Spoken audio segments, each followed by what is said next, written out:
Hey, welcome back, ladies and gentlemen. This is HD. And this is PainUser. We're back for game number 3 between Moon versus Huk. Booyah! And this is from the Dreamhack 2011 finals, and it is going to be on Crossfire for game 3. So far, the series is tied up 1-1, and both these players showing that they are quite talented. And if you guys don't know who Moon or Huk are, look it up in your history books. I think in game 1 I said like in Moon your was history books. I think I said in game 1 Moon was like a professional StarCraft player. He's actually a professional Warcraft 3 He player. is indeed. Yeah, and Huk, of course. Actually, no one knew him back in Brood War. No. He claims to have been an A+ or A- on IC Cup, which I mean I believe. He's a pro, man. He's great. He's a very talented player. Extremely. He's put in enough time that he certainly could have equalized the gap, even if he wasn't an A-level IC Cup player. He's put enough hard work. Regardless, he is now an S. He is now an S-class player. Absolutely. Yeah. Yeah. There's no doubt about it. He is an S-class player now, for certain. Great micro, great macro, good decision making, and we might once again have Moon opening pool first here. He has not gone for a hatch first yet in any of these games. Yeah, I don't think that he can open hatch first. I don't think on you the can maps either. on the maps that have been played already, because the ESL Shakuras Plateau dictates that it's 1 versus 1, and anytime you play on a 1v1 style map where you know where your opponent's going to spawn, the Protoss can easily block the hatchery with a probe. Oh, and look how annoying he's being with that probe, just continuing to block the mining of the minerals. And that's just one of those little things that separates good players from great players. And it's small things like that that just annoy your opponent. He's continuing to deny the mining. There we go. Finally, Moon using a drone to get that probe the heck out of there. And man, Huk is so annoying with those scouting probes. I can tell you, even from back in the day when I used to play with him, just so irritating with that scouting probe. And for those of you guys who are wondering what exactly is Huk doing here, only one worker can mine from a mineral patch at a time. So what Huk is doing is mining the mineral patch and preventing the drone from mining on it. And effectively, I think he's done at least 40 minerals, maybe not 40, but maybe like 25 minerals of damage already. Yep, and he's decided that it is time to get out of there, so he finally grabs 5 minerals that will be permanently stolen from Moon. What a gangster. And he's going to head back to the base and deposit those back at his own Nexus. And that also, allows your scouting probe to get a little bit extra done out of the scouting mission. Not only is he scouting, he's going to bring back home some minerals for later on in the game. One thing I've noticed too is pro gamers will actually, on a map that fields gold minerals, they'll bring the scouting probe out and get some gold minerals. Why not? Why not? I mean, just a little extra bonus and a little extra cash for later on. The probe's working hard, man. He doesn't want to be a scouting probe all his life because they run a high risk to reward ratio. They're not very safe, so to say. Yeah, no. Probes outside of the mineral line are never safe. Yep. But they are the hero probes. Yeah, that's true. And now he's come back home. All his probe friends are like, "You're back," and he gets to work happily, telling the stories of Moon's base and the horrors of the Zerg swarm and how terrifying it is. Did you ever read that drone story on TL? No. Oh, dude, it was awesome. We're gonna have to read it together someday. It was like the life of a drone. The life of a drone. Yeah, it's pretty. I awesome. wanted to become a spawning pool, but then I was forced to make a hatchery. I'd rather be a hatchery than a spawning pool, man. Look at that. That's disgusting. It's like you got a zit coming out of you. Oh, dude. I'll see all day long. That is kind of what Zerg are like, I guess. But look at Huk going with this one base style, but he's not going to be 4-gating this game. It's going to be a 3-gate expand. He already has the sentry, and another sentry is about to pop out right now, so he's going to have 2 sentries and a zealot. And I think he's going to just sentry expand here, going to safely expand and eventually wall off and take that natural expansion. And on a map like this, where Colossus are just so effective, we're probably going to see him do some sort of a timing push off of 2 base, maybe 5 to 7 gate, 7-gate robo. We've been seeing that as well. And if that doesn't work out, then he's going to transition into Colossus. And Colossus, just so amazing on a map like this with all the cliffs and short chokes. Yeah, typically on a map like this, very Terran favored because of the plateaus, the small ledges. But in a map which is Zerg versus Protoss, on this map, I feel like you're absolutely right. Colossus, sentries, anything that can block off, that does well in closed environments, it's just going to be so good for Protoss and for Huk in general. So Huk is going to absolutely go with mass sentries, transitioning into Colossus. Yeah. And the onus. The onus is on Moon to figure out. Onos is he's gonna have to figure out what he's gonna do against Huk's playstyle. Yeah, that's so true. And also on this map, if there's any map that I would say is bad for Zerg, it would probably be this one. This would be my least favorite map as a Zerg player. Although the only Zerg player that I have seen do work on this map is Rhett. Rhett can take people out. He can beat Terrans. He can beat Protoss. And he's really good about using all of the back alleys on the map and those weird attack angles that you're not expecting, because there are a few routes on this map that aren't conventionally taken, and Rhett just uses those so well, sets up these huge flanks, and he's able to beat top-class players. Yeah, little did you guys know that there's actually backdoor rocks into the main in this map, and it doesn't get used that often, but for a player... Hardly ever. Yeah, for a player who's really in tune with the map, and maybe when it gets to the super late game, this is an advantage for Zerg. Yeah, absolutely. I mean, you can sneak through the back with speedlings. Another route that people really use is the one that comes in to the left of the natural. That back route right there, that's so good. If you just wait for the Protoss player to move out, then you can launch a speedling counterattack, get into the natural, and it looks like he might even be setting up for that right now. I love it when you just guess right sometimes. I think he's also setting up for a flank here. He might hit both positions at the same time, and it looks like that is what he's going to do. There are so many sentries out for Huk, though, and he gets the lings in from behind, and he is going to take out some of these sentries. Oh, this is horrible for Huk. Huk finally releasing some more emergency force fields at the very last second, but will he have enough to defend against this? I don't know. His sentries are safe for now, but those lings are quickly dispatched to go after the sentries, and if all these sentries go down, no matter which way you swing it, this is going to be disastrous for Huk. So many sentries going down, and this is at such an important time in the game where Huk really needs to keep all of those alive. I think Huk will be able to hold here. He's pulling all of the probes off the line. He is going to hold. No, reinforcement links coming in right now. He is going to start to lose quite a few probes here, and he cannot afford to take these losses. Moon is just coming up huge right now, and he still hasn't managed to equalize the harvester count. So Moon investing so much in army here, not able to quite equalize it. Huk actually doing a great job holding here, sending a single zealot to the bottom right to deny that third. So intelligent. Yeah, I mean, a while throughout the battle, he realizes that there is a possibility that the Zerg player will be expanding behind the aggression, sends a zealot down there,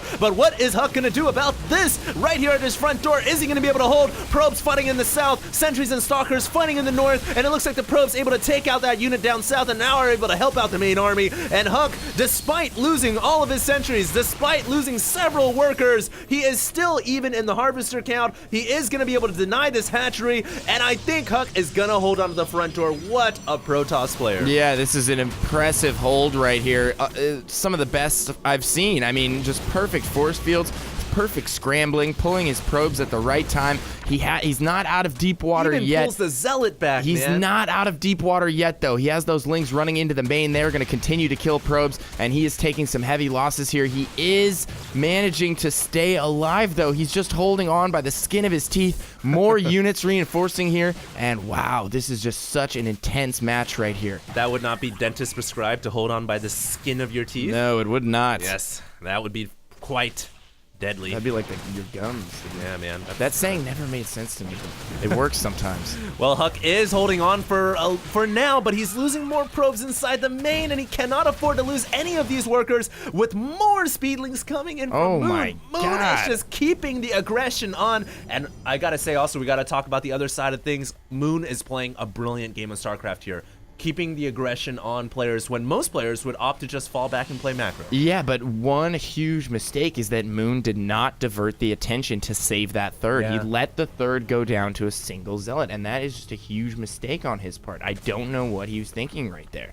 I agree with you, man. I mean, most players, they'd realize, hey, my hatchery's under attack. I just need to send 4 Zerglings down there and I can save it.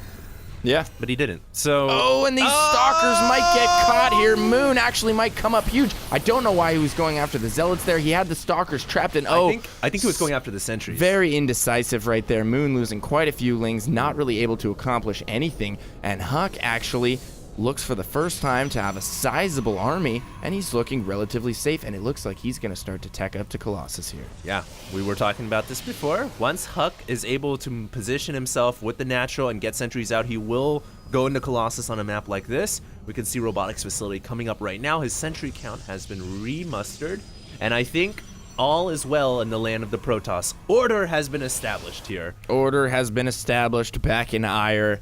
And wow, we do have a little sneak attack coming in, and he is going to destroy those back rocks and possibly sneak in there. I don't know if Huck's going to be able to see this. Does he see it with the pylon? Is that enough scouting? Yep. Oh, and he does see just one Ling on the outside, and that's terrible. He will be able to stop that. He's going to send those stalkers back and prevent that from going down, and that's too bad because Moon, I feel like, really needs to make something happen here in order to get some serious damage done to Huck, because he invested so much in that attack, and it looks like he's actually investing quite a bit more in another attack here. We have more roaches coming, and we have more Lings coming, but the roaches still don't have speed. Well, the thing here is Moon is trying to play an aggressive game. He realizes that if he gets into a mid or late game situation against Huck on this map, it is going to be disastrous, simply because the way the map is designed. So he's trying to keep the pressure on and not allow Huck to get into Colossus. So he's constantly trading armies, he's constantly keeping Huck on the back foot, and all the while he's still playing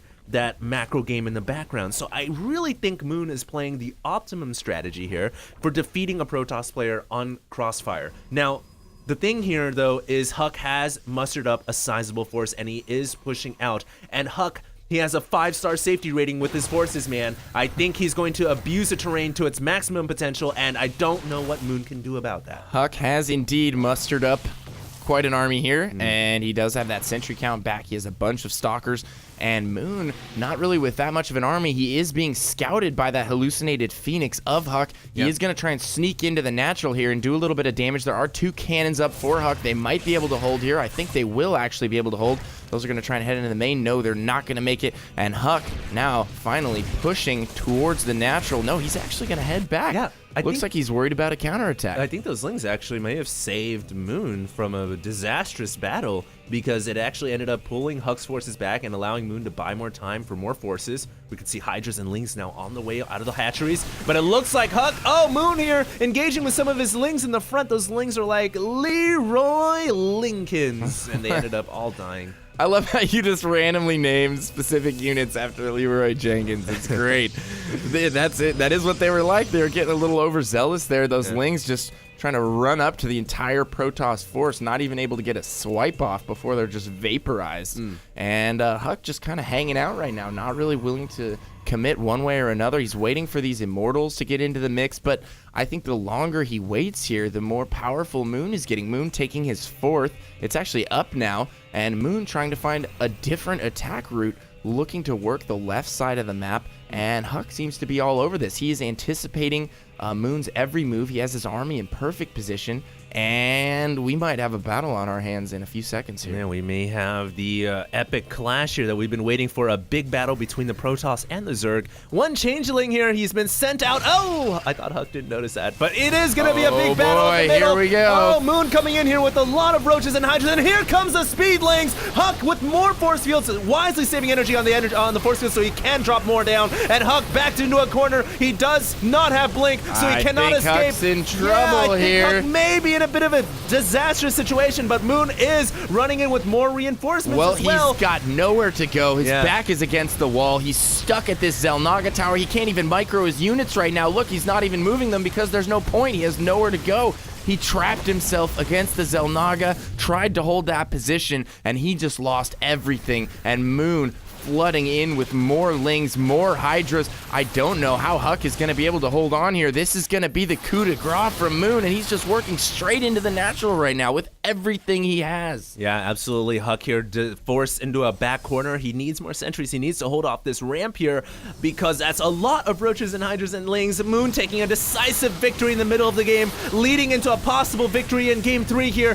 Some of his forces getting force fielded off. It looks like Huck is trying to hang on once again by the skin of his gums of his teeth, and it looks like he can't do it. 170 to a 72 supply right there. GG called by Huck, and Huck has left the game. That's game 3, but it's not over yet, man. Yep. This is the Dreamhack 2011 Summer Finals, which means there are more games to come. Series 2-1 right now. Yeah. Boon. So impressive.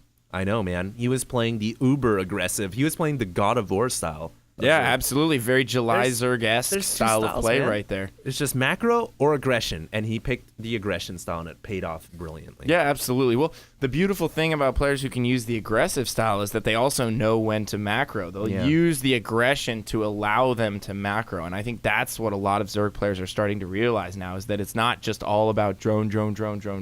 Yeah. Sit back and drone all day. I mean, there's a new style of play, and it's working out for a lot of players. I need to study these reps, man, because I'm still on the drone tip. Yeah, so are a lot of people, man. All right. But anyway, if you guys enjoyed the cast, be sure and check us out. You can find me at twitter.com/PainUser, and you can also find me at youtube.com/StratBunker. you guys can find me at youtube.com/HDStarcraft. And, of course, I am now Twittering and tweeting. You guys can follow my conversations at twitter.com/HDStarcraft or twitter.com/HDStarcraft.